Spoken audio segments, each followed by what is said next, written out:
গ্রামের গরিব মানুষ রশিদ চাচা প্রতিদিন অন্যের জমিতে কাজ করে সংসার চালাতেন। একদিন কাজ শেষে বাড়ি ফিরতে গিয়ে দেখলেন রাস্তার পাশে একটি থলি পড়ে আছে। খুলে দেখলেন ভেতরে অনেক চাল। রশিদ চাচা ভাবলেন, এই চাল দিয়ে তো আমার পরিবারের কয়েকদিন চলে যাবে।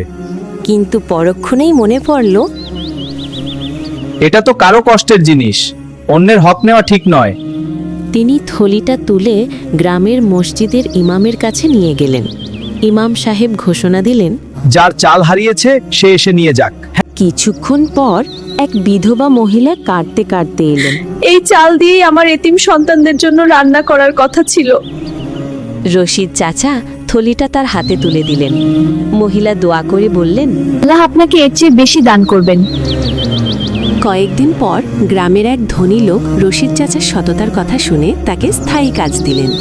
তখন রশিদ চাচা বুঝলেন, সততার ফল কখনো নষ্ট হয় না।